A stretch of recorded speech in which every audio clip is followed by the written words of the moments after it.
14살 먹던 애 서울 마장동으로 들어가 아버지가 공장을 이전해갖고 글로 이사를 했어요. 학교 좀 보내달라니까 안 된대요. 네가 빠지면 공장을 수도하니까 안 된대요. 나 하나 희생해서 가족과 부모님과 형제들 그들만 다 성공시킬 수 있기 때문에 그게 그렇게 해야 되는 줄 알고 살았어. 대장질이란 내 인생이고 삶이고 내 삶의 원동력이었지. 또 내가 살아남을 수 있는 마지막 동아줄이었죠. 그렇게 54년이 흘렀다. 묵은 먼지가 쌓이고 반들거리던 연장에도 녹이 내렸다.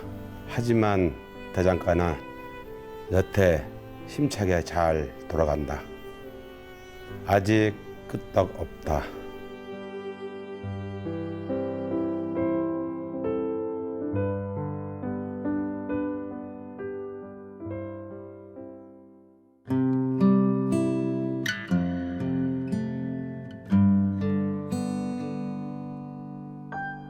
지난 여름은 뜨거웠습니다. 통째로 대장간 화덕에라도 들어앉은 것처럼 말이죠. 하나 돌이켜보면 뜨겁지 않은 계절은 없었습니다. 불꽃처럼 살아왔습니다. 내가 대전으로 온 거는 96년도 1월 29일 날 밤 9시 반에 딱 나왔습니다. 우리 이제 아버지째 증권이다 소 키우라 돼지 키우라 해서 이제 좀 천문학적인 돈을 다 말아먹었어. 그래서 이제 다시 여기서부터 맨주먹으로 다시 시작한 거죠.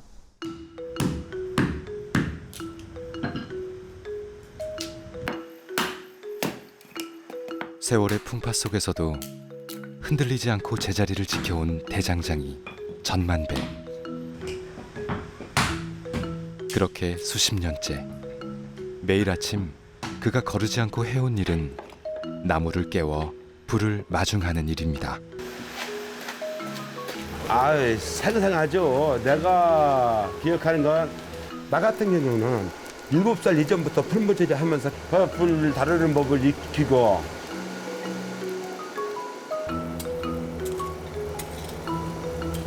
아버지에게서 배웠습니다. 대장장이에게 불은 뜨겁게 끌어안아야 할 삶이라는 것을. 모든 내 삶에 있어 생명의 근원은 불에서부터 시작한다. 불이 펴져야 일을 할 수 있고 일을 해야 제품을 만들 수 있고 제품을 만들어야 처자식을 먹여 살리고 부모를 봉양할 수 있으니까. 불이 없이는 이 대단일을 아무것도 할 수가 없잖아요. 대장간 곳곳에는 그가 흘려온 눅진한 땀과 시간의 덮개가 쌓여 있습니다. 한평생 새를 만져온 손끝은 예리한 저울과 다름없습니다. 이제 어떠한 제품을 만들기 위해서 재료를 재단하잖아요. 중량을 달아갖고 그러면 그거를 갖다가 카레 형상으로다가 두드려서 일단 만드는 얘기예요. 손바닥만한 쇠붙이를 화덕 위에 뉘입니다. 화덕의 온도는 무려 2000도. 쇠가 불의 열기를 깊이 삼킬 때까지 기다립니다.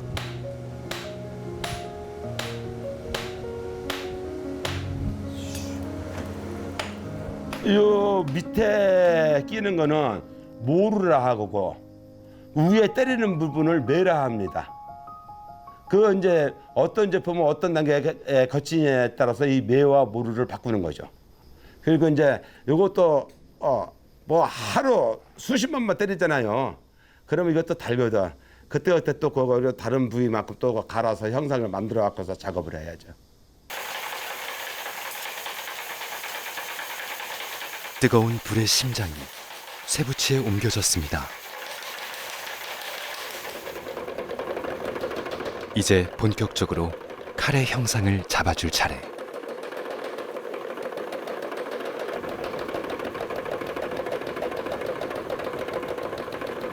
볼 때는 그냥 무식하게 막 두들기는 것 같은데 속도, 또 쓰면서 소리, 냄새 전부 다 캐치를 해가면서 해야 돼. 손에 때리면서 두꺼우면 집게에 두꺼운 부위 맞는 감각이 틀려요. 그리고 또 이제 박자를 맞춰야만 칼씀배 뽑을 때 그걸 맞춰서 돌려야지. 그게 조금만 어긋나면은 새가 늘어나지 않고 엉뚱한 데로 다 퍼져버리거든. 그러면 제품 버리는 거죠. 안녕하세요. 네, 오로시 칼 좀 하나 보러 왔는데, 오로시칼하고 또 그다음에 대박 칼 좀 하나. 오로시칼이라는 나무 자료로 네, 나무 자루로 해서 하고 싶은데, 요걸로 만들면 되고. 네, 요렇게요. 네, 요걸로 알겠습니다. 만들면 되고. 대박 칼은 중간짜리로 해서. 중간짜리. 네, 중간짜리면 요거 갖고 쓰면 딱 맞을 거야. 아, 무게도 딱 좋고 괜찮은데요. 네, 갈아줄 거야. 네, 알겠습니다. 감사합니다.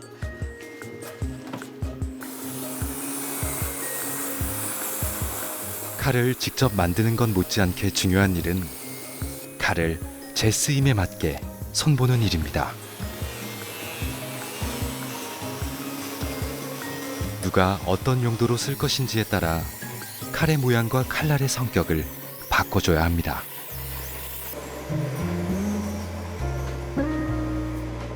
되게 작업하려면은 날이 너무 얇으면은 날이 다 나가 되게 좀 조금 두께 있게 해줄 거야. 반백년 대장장이의 감각과 칼끝의 인연이 만나는 시간. 처음에 서울에서 제가 그 사시미 칼을 하나를 구매를 했어요. 구매를 하고 나서 우연찮게 다시 한밭 대작간을 왔는데 알아보시더라고요. 그 칼을 보고 칼에 이게 날짜가 이렇게 적혀 있어요. 그래갖고 너 서울에서 언제 내려와서 해갖고 또 아시더라고요. 그래갖고 그 칼 보고 아시니까 직접 만드셨으니까 그래갖고 와서 다시 한번 갈고 그 다음부터 이제 다시 계속 여기 와서 이제 인연이 돼서 이제 다시 또 하고 있었어요. 얼굴은 아리송해도 칼을 보면 단박에 기억이 떠오른다는 천생 대장장이. 칼 앞에선 누구보다 단호합니다. 앞으로다가 이제 만약에 이제 칼을 더 구매를 한다면은 어디서 사도 상관없어. 네. 혹시 일본 가서 일본서 칼을 사게 될 때 사진을 찍어서 나한테 전송을 해. 그러면 속지 않고 당연히 정가에 네네. 살 수 있고 네. 기왕에 뭐 그쪽에 일하는데 내가 조언을 해줄 수가 있을 거야. 네네. 더 좋은 거는 그런 데서 돈 쓰기 싫으면 나한테 오면 돼. 내가 만든 거 쓰면 돼. 일단 저는 이제 평택에서 오마카세 이제 셰프로 이제 있거든요. 그래가지고 칼을 이제 수작업으로 가다가 도저히 이게 제가 못 만지겠어가지고 이제 선생님을 이제 찾아서 이제 뵌 거죠. 칼이 이렇게 쓱 가야 되는데 안 가는 거를 저는 느끼고 있으니까 근데 선생님께서는 그런 걸 접하지도 않았는데 다 알고 계시니까 그때 딱 깜짝 놀랐어요.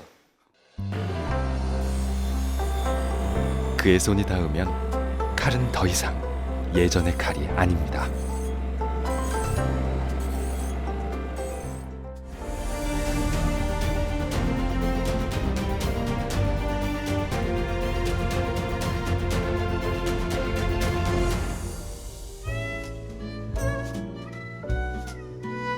충남 부여에서 시작해 106년째 이어온 뿌리 깊은 가업.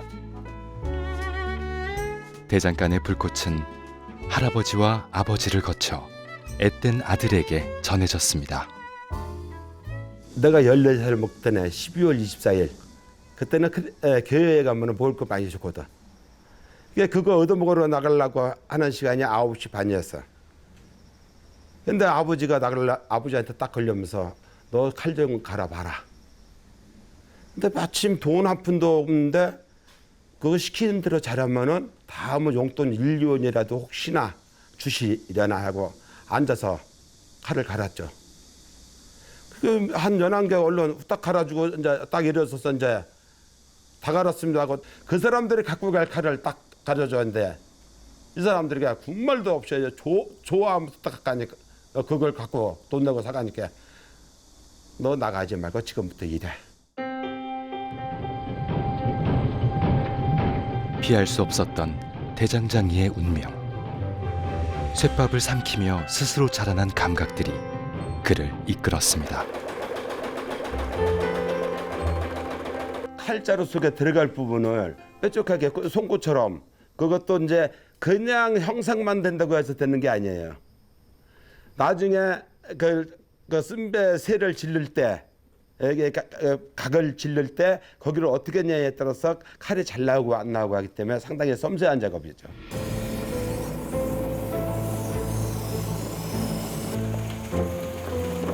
오래전엔 아버지와 여러 매질꾼들이 힘을 합쳐야 했던 고된 노동. 세월이 흐른 지금은 손때 묻은 기계와 합을 맞춥니다.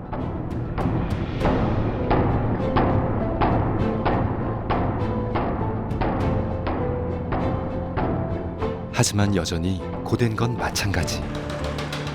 쇠의 이치를 이해하고 능히 다룰 줄 알아야 가능한 일입니다. 새를 분배해서 어느 곳으로 보내야 될 거, 많이 보내야 될 거, 적게 보내야 될 거, 그걸 새를 이제 때리면서 잘 퍼뜨려내야만이 마지막에 평탄 작업할 때 칼의 형상이 제대로 나올 수가 있는 거예요. 화로에서 다시 한번 바짝 달궈진 새붙이. 이제 어엿한 칼의 모양이 드러나는 평탄 작업입니다. 평탄 작업을 한다고 해서 그냥 판판하게 하는 게 아니고 진짜 여기에서 칼 등의 모양을 빈틈없이 만들어가면서 그 평탄 작업을, 저 새가 어느 곳에 어떤 곳에도 새가 뭉쳐있지 않게 고르게 펴줘야 돼. 그래야만이 칼 쓸 때 새가 안 뭉쳐 있어야 칼 쓸 때도 편하고 나중에 갈 때도 잘 갈리죠. 평탄 작업이 끝난 칼은 더 이상 아무나 만질 수 없습니다. 이제부턴 오롯이 대장의 영역입니다. 내가 아버지 하는 거를 쭉 옆에서 대잔자리 하면서 봤는데 나 더 잘할 수 있을 것 같아. 그래서 이제 가지고 혼나면은 한번 저 맞으면 되지 뭐 하고서나 했어요. 처음에 한두 개는 버렸는데 서너 개 하고 나니까 우리 아버지가 한 거보다 더 잘 나왔어. 너 누구한테 했냐? 아니요. 아버지 하는 거 보고서 내가 이렇게 하면 더 잘 될 것 같아서 하니까 되네요. 그때 처음으로다가 아버지한테 3일간 훈련 받았어요. 기계가 쓰다 보면 어떻게 고장나고, 고장났을 때 연마, 한마 그 만드는 방법을 3일간 가르치더라고요. 그 다음부터는 이제 아버지 밀어내고 내가 그 기계 그걸 잡았죠.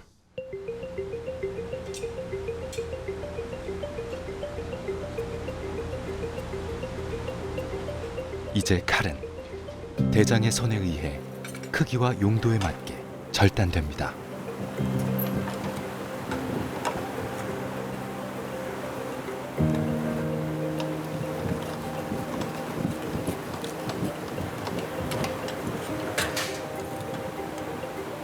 결코 배워서 되는 일만은 아닙니다. 예리한 감각의 날로 무딘 시간의 벽을 수없이 두드려야 하는 일입니다.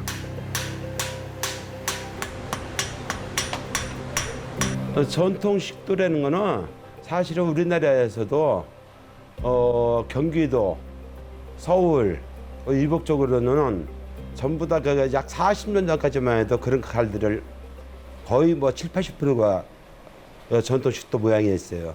전통 식도에서 꼭 버선코 모양만 있는 게 아니고 그 이제 일자 형태로 되는 게 일자 칼이라고 하고 버선코 모양을 갖다가 코베기라고 부르는데 내가 15살, 16살인가 15살 그때쯤 스테인리스 칼들이 그때부터 이제 무쇠칼처럼 이렇게 두드려서 노간 쓰는 칼이라 해갖고서는 이제 만들어내기 시작했죠. 산이 높으면 골이 깊다 했던가요? 남다른 재주와 견실함으로 큰 불꽃을 일으킨 그의 대장간은 세월의 흐름에 따라 서서히 사그라지기 시작했습니다. 80년대 초 지나면서부터 중국 시장에 개방되면서 칼이나 낫, 그런 게 우리나라에서 20분의 1, 30분의 1 가격으로 막 퍼지는 거야. 그때 대한민국에 수천 개가 넘는 대장간들의 거의 90% 이상이 다 없어졌어요. 나도 그때 이제 대장간을 접어야 되냐. 중국 시장에 개방됐으니까 공장을 중국으로 옮겨야 되냐. 그거를 고민하던 차에 야, 살면서 가장 오래까지 없어지지 않은 물건이 뭘까? 거름 내는 거, 밭 가는 거, 벼 비는 거, 풀 베는 거 전부 다 기계가 다 할 수 있어. 그런데 집집마다 칼은 다 있더라고.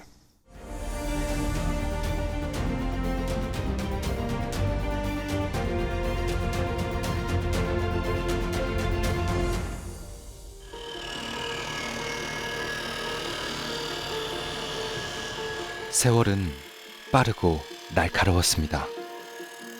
사람의 자리를 기계가 비집고 전통의 자리엔 효율과 편리가 들어섰습니다. 시대의 모진 변화에 맞서 그는 칼을 뽑았습니다.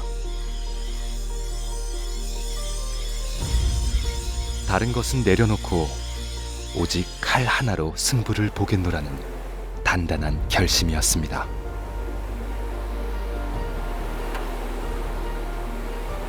옛날 말로 약기, 요즘 말로 열철이라고들 하는데 약기를 넣지 않으면은 새가 물렁거려 갖고서는 아무짝에도 쓸모가 없죠. 새를 단단하게 해줘야만이 식재료를 잘라도 날에 쉽게 망가지지 않고 오랫동안 유지를 시켜주죠.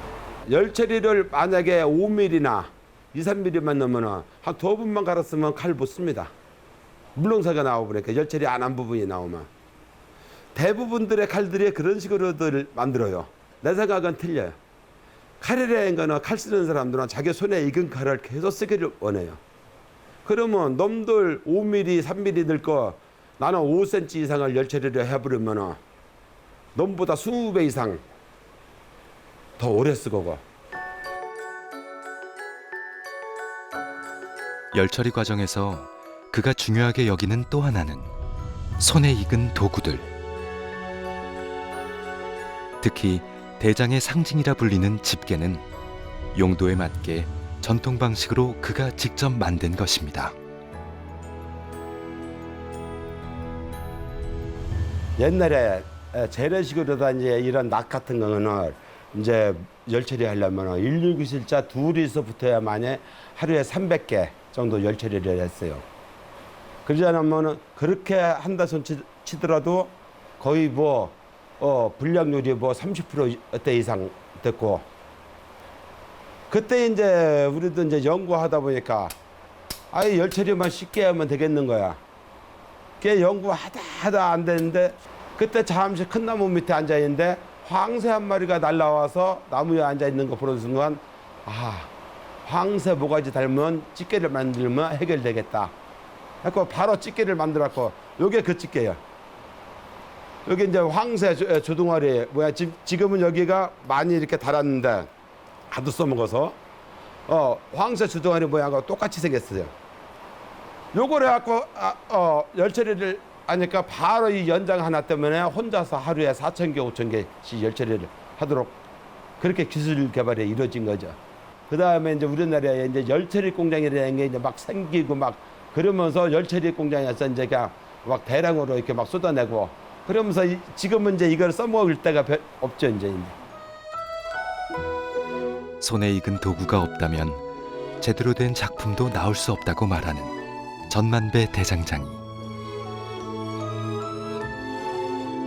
오랜 세월 숱한 담금질을 반복하며 호되게 배운 것들은 몸속 깊이 감각과 안목으로 녹아들었습니다.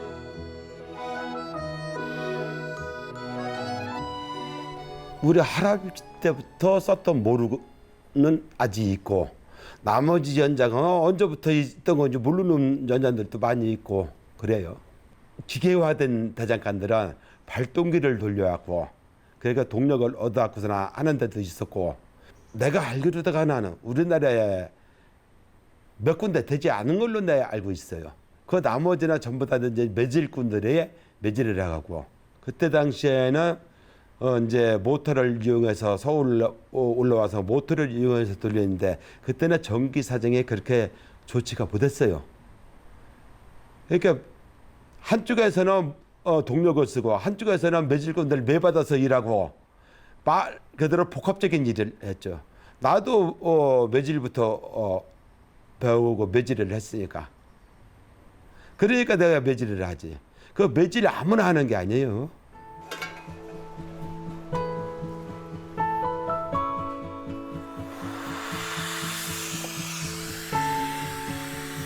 손바닥만 했던 쇠붙이가 장인의 손끝에서 불과 물을 만나고 무수한 담금질을 거쳐 칼로 다시 태어납니다.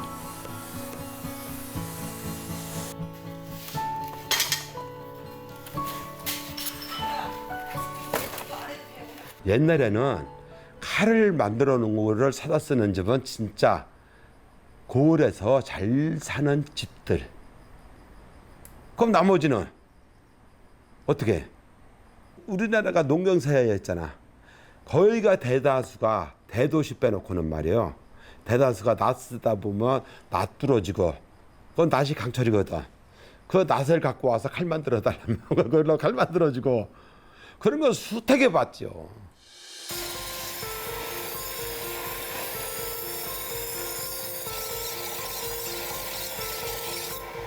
뭐 재밌죠.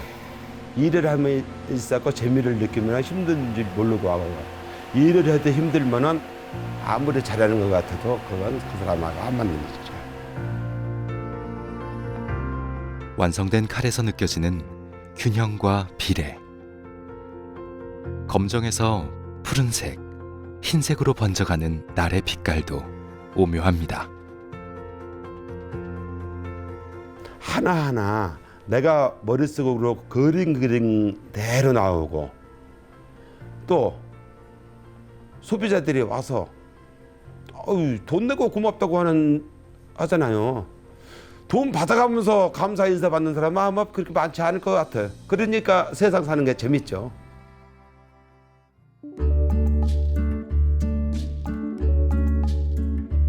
대장간의 기계 소리, 망치 소리가 멈추면 작고 낮은 소리들이 들리기 시작합니다.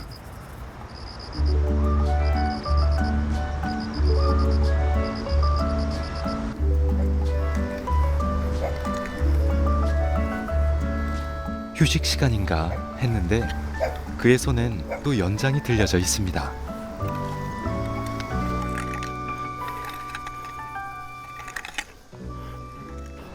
여자들 집안일이라도 여자들이 할 일이 있고 남자들이 할 일이 있잖아요. 이거는 남자들이 할 일이지 여자들이 할 일이 못돼. 그러니까 이런 거는 이제 내가 다 해주고 이제 씨앗 뿌리고 모종까지 심고 나면 이제 내 일은 손 떠나는 거야. 소일거리 삼아 부부가 함께 가꾸는 텃밭. 그리 넓진 않아도 때 되면 제법 풍성한 수확을 안겨주는 땅입니다.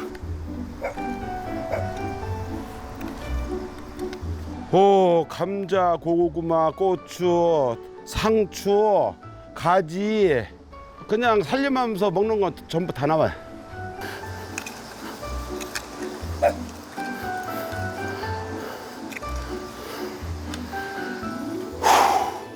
야, 깜상 와서 소시랑질 좀 해. 꼬리만 살살 흔들지 말고. 농사 짓는 게 100배는 더 힘들어. 그냥 칼 두 자루 잘 만들어 갖고서나 그거 팔면 여기에서 나오는 거 다 사 먹고도 남아. 그런데 내가 길러서 먹는 그 재미가 있잖아요. 그것 때문에 하는 거지. 14살부터 가족을 위해 대장장이로 살아온 세월.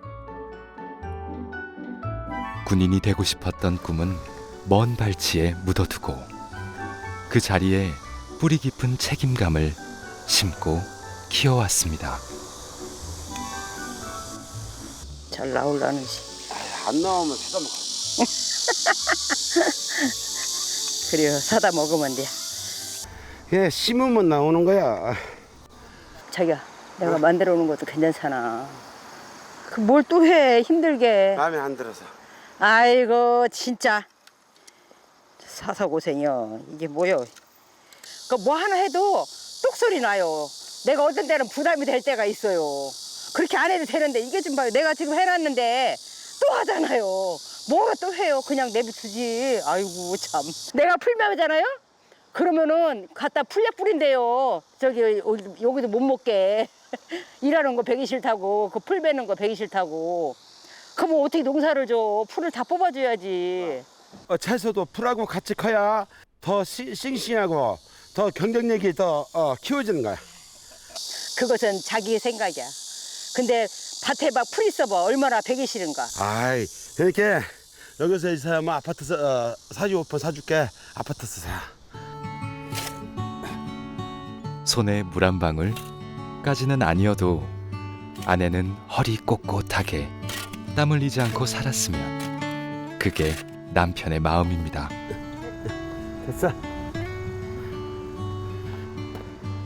생각보다 그래도 잘 만들어졌어. 이 정도면은 하나, 둘, 셋, 넷, 5개.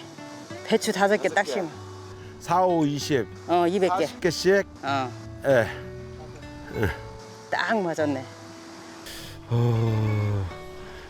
뭐 늙어서 나중에 탑밥받기 싫으면 열심히 해야지. 안 그래? 아니 힘 있을 때 열심히 안 도와주고 늙어서 힘 빠졌을 때 말 들어달라고 하면 누가 들어줘? 안 그래? 서로가 왜 하는 거요? 돌이켜보면 아내가 있었기에 무수한 삶의 굴곡들을 잠잠히 넘었습니다. 혹독했던 겨울도 뜨거웠던 여름도 은은했습니다. 하나 54년 대장장의 일생에 가장 추운 시절을 꼽자면 그는 이곳을 떠올립니다.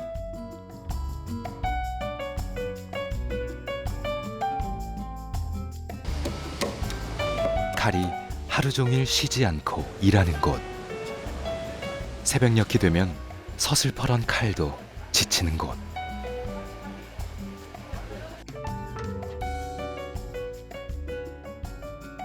아버지 돌아가신 지 한 달 만에 돈을 좀 다시 벌어야 되겠다. 그래서 나 노량진에다 가게를 미리 잡아놨었어 사실. 거기서 벌어갖고 이 땅 사고 여기에다 건물 짓고 서울에 아파트 사고 그렇게 한 20년간 열심히 하다 보니까 재기에 다시 성공을 하더라고.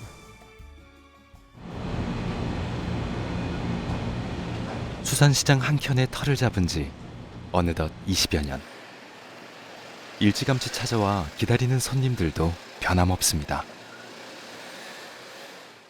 뭐 항상 많은 건 아닌데 뭐 한 기본적으로 2-3분씩은 항상 기다리고 계시긴 하세요.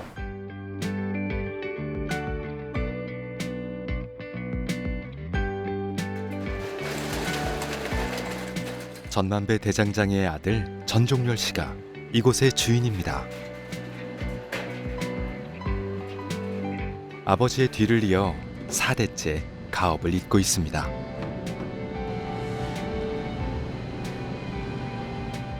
다 이제 외부 손님들이고 그 양식, 한식, 일식 또는 학생, 대학생, 뭐 중고등학생, 만약에 양식, 한식, 일식이면 이제 일하시는 분이나 아니면 실장님 분들, 네 그런 분들이 많이 오세요. 다른 분 제가 4개씩 받았어요, 사장님. 이거 이분도 지금 5개를 해달라고 4개 해드리고. 이거 빼고 5개. 예? 이거 빼고. 아니요, 4개까지만 해드릴 수 있어요. 사람 대신 줄줄이 칼이 줄을 서는 독특한 풍경입니다. 칼이 많이 밀려 있어서 원래는 5자루 맡기려고 그랬는데 3자루밖에 안 된다 그래서 다음에 한 번 더 와야 될 것 같아요. 처음에는 저도 초창기에 몰라가지고 이곳저곳 다녔는데 그때는 뭐 일단 그 그러니까 칼 이제 유지되는 기간이 좀 짧기도 하고 금액도 비싸기도 해서 지인 소개로 노량진을 와봤더니 더 모든 면에서 너무 완벽해가지고 여기를 다니고 있습니다. 아버지는 대전에서, 아들은 서울에서. 서로 공간은 다르지만 칼을 연마하고 손보는 일은 같습니다. 지금까지도 제가 지금 5년째 하고 있는데 아직도 아버지 찾으시는 분들 있어요. 아직도. 뭐 하루에 일주일에 한 두세 번 정도는 있어요. 그 정도로 그 메인의 자리는 큰 거기 때문에 이거는 그냥 평생 꼬리표처럼 달고 가야 될 것 같은 느낌이고 그냥 요 마감 면에서 최대한 그냥 아버지랑만 조금 더 다르게 한번 해보자. 그러니까 젊은 사람들 스타일대로 예를 들어서 마감 깔끔하게 최대한 깨끗하게 필요 없어도 최대한 좀 깨끗해 보이게끔. 반려동물 사육사를 꿈꾸던 종률 씨는 언제부턴가 땀 흘려 일하시는 아버지의 뒷모습을 자주 봤습니다. 여전히 태산 같은 그 모습이 작아지기 전에 곁에 서고 싶었습니다. 너무 시켜서 너무 좋다 해서 하지 말고 네가 좋아하는 일을 하라. 하고 지 스스로 너가 선택했고. 그때 나이가 22살 후반이었으니까 이제 좀 뭔가 정하긴 정해야 되잖아요, 장래를. 근데 생각을 해보니 뭐 가업이라는 게 있었고 그때 마침 아버지가 이제 노량진에서 그걸 하고 계셨고 그래서 한번 배워보겠다. 한번 이거 끝나고 학교 졸업하고 한번 처음부터 한번 배워보겠다 해서 이제 가볍게 발만 닦았다가 이제 지금 머리 끝까지 빠진 상황이에요. 아들의 이 일을 선택했을 때 내가 딱 한마디 했어. 너의 인생이니까 네 스스로 해라. 10년 동안 그럼 연습해갖고 아버지가 요구하는 수준 올라서면 서울 사업장 물려주겠습니까? 딱 만 10년 시간 주마. 최대한 지원하마. 그 안에 그 수준이 된다면 조건 없이 서울 사업장 주마. 사실 아버지는 두 가지 마음이었습니다. 반가움은 찰나였고 너무나 힘든 길인 걸 알기에 걱정은 매일 깊어졌습니다. 하지만 아들은 남다른 재주와 안목까지 이미 아버지를 닮았습니다. 유튜브도 봤는데. 아 그래요? 네. 젊었을 때 봤거든요. 아 많이 들으시더라고요. 지금 모두가. 지금 뭐 쩔었죠 지금.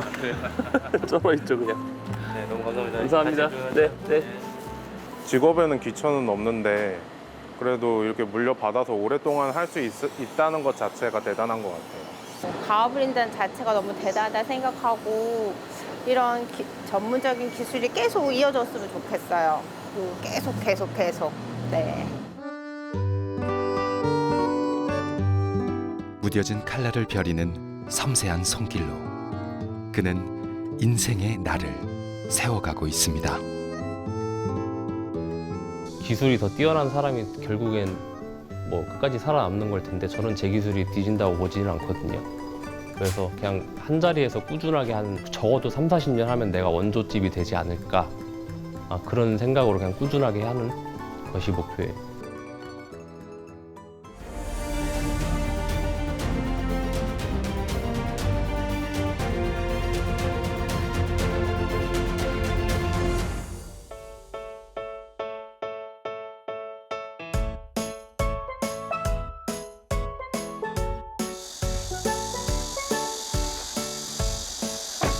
오랜만에 아들 종렬 씨가 대전에 왔습니다. 오빠 나왔어요. 어서 와. 잘 지냈어? 그래. 뭐해? 아이고 고생했다. 뭐 고생이야. 엄마는 어디 갔대? 엄마? 뭐 어딘가에 있겠지 뭐. 서울은 요새 좀 어때? 일량은 떨어지진 않고 떨어지지는 않고 그냥 꾸준한데 뭐 전에처럼 이렇게 많이 밀리거나 그렇진 않는구만. 그냥 꾸준히. 대전은 좀 어때? 대전? 몰라 아빠는 일복이 많아서 그러는 거야. 야 계속 만나. 나도 일복이 많아서 맨날 이래. 타고난 게 일복인데 뭐. 서로의 안부를 챙겨 묻고 이어서 꽤나 밀린 숙제라도 하려는 걸까요? 장갑 저거 끼고. 스승과 제자의 자리에 섰습니다.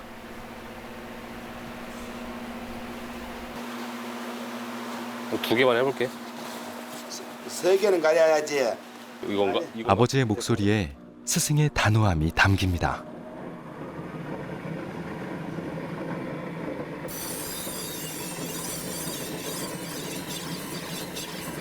말만 남기면은 나머지는 엘데카로 다 처리해. 지금 요 공장 저 자리에서 한 1년 동안 기계 안 돌리고 앉아서 자세 연습만 했어요. 이거 자세를 배우면서 어차피 아버지가 그때 하신 말이 이제 대장간 들어가서 그때 당시에는 공장장 아저씨가 계셨으니까 공장장 옆에서 네가 칼이 만들어지는 과정에 대해서 좀 이해를 하고 뭐 좀 배우고 들어와라. 서울 올라오면 좋겠다 싶으셔가지고 한 3년 정도 배우고 그 다음에 이제 서울로 출타를 했죠.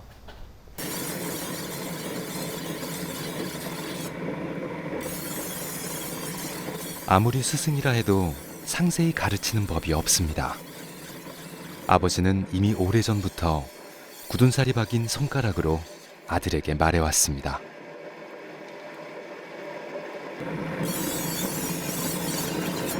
이게 지금 습관적으로다가 할 때 이렇게 나가잖아. 이게 가장 위험한 거란 말이야. 여기서 나가면 여기서 자고 여기서 이렇게 해야지. 여기 이렇게 습관적으로 이렇게 하게 되면 이게 딱 치기에 딱 좋은 거란 말이야. 아버지는 뭐 제가 알고 있는 대장간 장인에선 가장 최고 권위자까지는 아니더라도 최고 기술자시고 그리고 뭐 지금 뭐 대장장이 얼마나 살아있는지 모르겠는데 그 안에선 가장 최고라고 생각하고 있어요. 항상 다치는 게 이게 장도할 때가 가장 문제란 말이야. 여기에서 이렇게 하면 여기에서 이렇게 갖고 여기에서 요거란 말이야 이거. 그거 할 때 안 대박칼 할 때만 그렇게 들어가더라고. 이게 큰 칼이고 작은 칼이고 항상 그렇게 습관이 돼 있어야 돼. 뛰어넘는다기보다 그냥 항상 크신 분인 거죠. 그냥 항상 보고 배울 건 항상 많은 거고 그 기술에서만 항상 이제 뭐 볼 때마다 기술을 하는 거 볼 때마다 아직도 신기한 건 많아요. 가업을 잇는다는 것은 아들이 아버지와 같은 길을 걷겠노라는 의미입니다. 하지만 아버지에겐 아버지의 속도가, 아들에겐 아들의 속도가 따로 있습니다. 쓰임에 따라 칼날이 제각기 달라져야 하듯이 말이죠.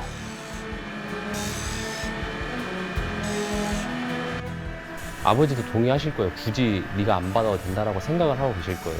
이 모든 기술이 무조건 자식한테 이어져야 된다고 그런 건 생각하지 않거든요. 물론 이 기술이 좋아서 다른 사람이 나왔고 그 다른 사람이 계승자가 돼도 좋아요. 저는 박수 쳐주고 좋아할 거예요. 저는 이미 저쪽 서울 그 칼 연마 쪽에 이미 올인을 했기 때문에 만약에 그런 계승자가 나온다면 사이좋게 지내서 뭐 같이 협업하는 관계가 돼야겠죠. 이름만 이어주면 돼요. 이름만. 네.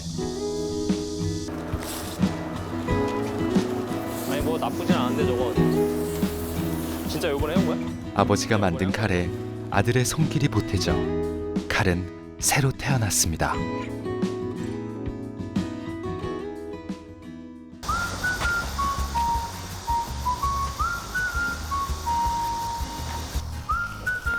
대장간을 나와 집 뒤 텃밭으로 향한 두 사람. 이렇게 뚝뚝뚝 뽑으면 되지. 이게 작은 애들은 이만한 애들은. 어우 그거 맛있어. 이거 먹는 거야? 그게 맛있어.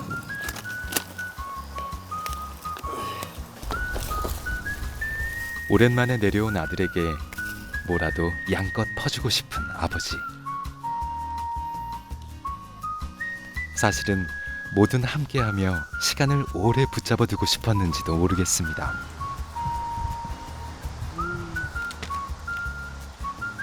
그러니까 요 고구마는 아들과 함께할 자연스러운 핑계 아니었을까요?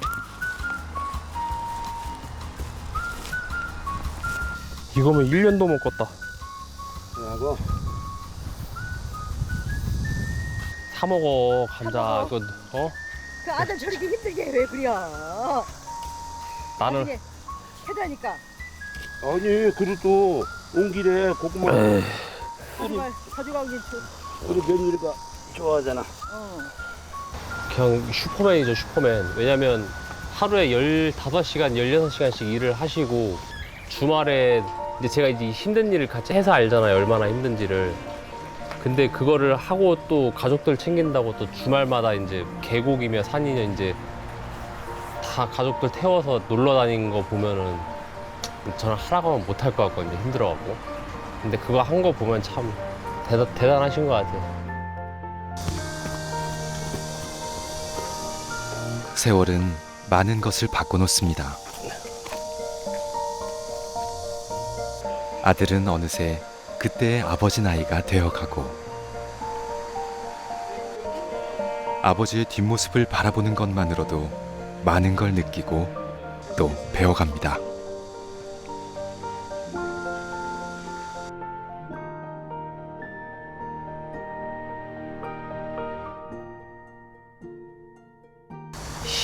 힘이 빠지신다는 건 느껴질 때 있는데 아직은 저도 이제 같은 직업이잖아요. 지금 같은 류의 직업을 하고 있기 때문에 아직은 저한테 크신 분이시죠. 그러니까 저는 아직도 말해요. 이제 아직 우리 집안의 기둥이시기 때문에 쓰러지면 안 된다고. 건강 관리 잘하시라고 항상 그렇게 말씀을 드리죠. 저는 제가 기둥이라고 생각하지는 않고 아직까지는 아버지가 기둥이라고 생각을 하기 때문에 아직까지는 저한테 크신 분이에요. 네.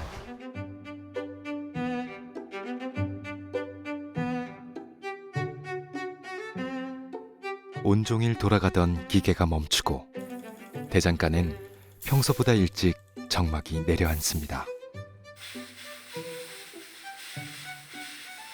창고에 있던 자전거를 꺼내온 부부. 먼지도 털어내고 새로 바람도 채워 넣습니다. 부부에게 자전거는 산들바람처럼 가벼운 일상이자 특별한 추억이기도 합니다. 이제 일 끝났으니까 자전거 타고 잠깐 산책 좀 해라. 여기 하천변에 자전거 타기 좋게 만들어 놓은 데가 있어요. 모처럼 두 바퀴를 이끌고 나란히 산책길로 달려갑니다.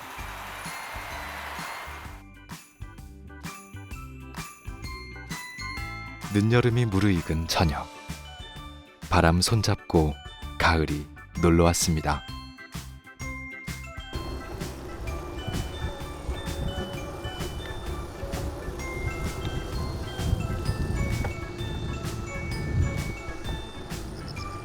십여 년 만에 팔당 때까지 그때가 자전거 사갖고서나 그때 샀지.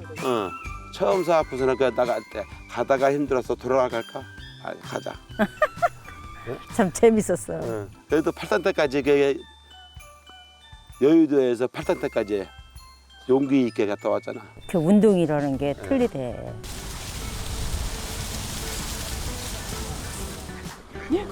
어머, 어쩐 일이야? 천둥오리 새끼 그 알깐 거 줘갖고 갖다 키웠잖아. 여기다 풀어놓으려고 했던 거야 내가. 쟤네도 놀래가지고 저기 서 있네. 저기 천둥오리한테 가서 놀라셨습니까? 아니 놀라셨습니까? 물어봐. 아우 진짜 하는 행동이 참 귀여워요. 어떤 때 보면은 우리 내 동생하고 그 얘기를 해요. 진짜 네 형부 귀엽지 그랬더니 아니요. 어디가 조금 나사 빠진 귀여운 사람 같아. 저 귀엽지 않냐? 내가 가끔 그래요. 근데 귀여워요. 놈들은 평생 살아는데 뭐 할 말이 많아서 둘이 붙어 다녀야 하는데 둘이 붙어 다니는 게 재밌으니까. 한평생 대장장이로 살아온 세월.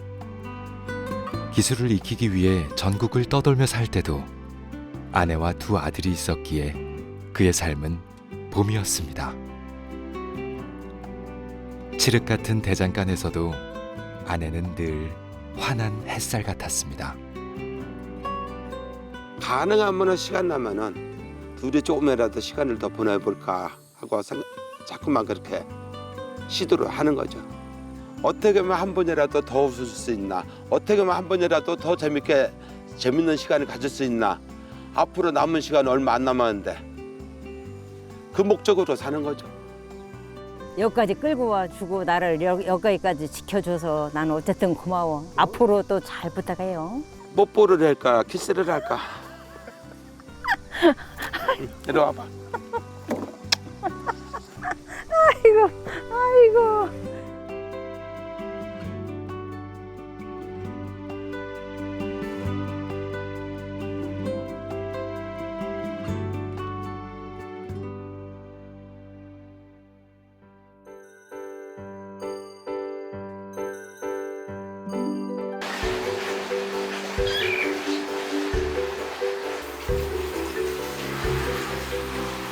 오늘은 호방한 망치질 소리 대신 책장 넘기는 소리가 아침을 깨웁니다.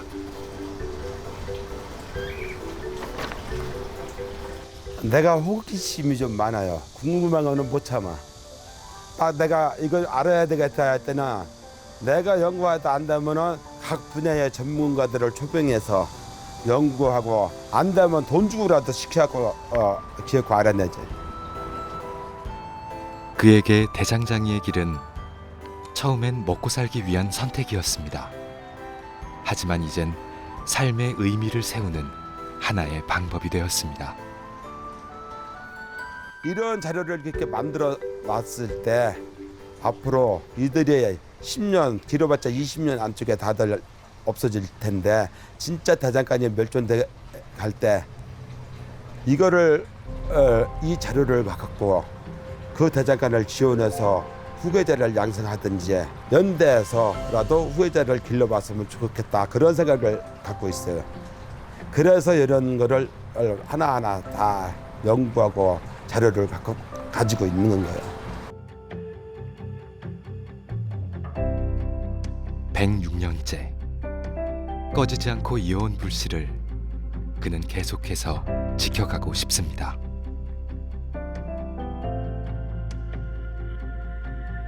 좀 소질이 있는 사람이 한 명 생긴다면 그 사람을 잘 훈련시켜서 이 공장과 여기 대전에 만든 이 시스템을 그 사람한테 다 물려줬을 때가 내가 여기에서 손 띄고 완전히 편히 쉴 수 있는데 만약에 나한테 복이 있다면 그런 사람이 연결돼서 누군가 그렇게 됐으면 하는 그런 희망사항이죠. 가난 때문에 불 앞에 섰습니다. 그래야 부모님과 형제, 나의 가족들이 식은 밥 한 그릇이라도 마주할 수 있었습니다. 대장장이의 숙명은 모질고 추웠습니다. 하지만 망치를 든 그의 손끝은 늘 당당했고 그가 만든 칼에선 날렵한 기품이 배어났습니다. 54년 전 14살의 소녀는 그렇게 대장간에서 장인으로 새로 태어났습니다.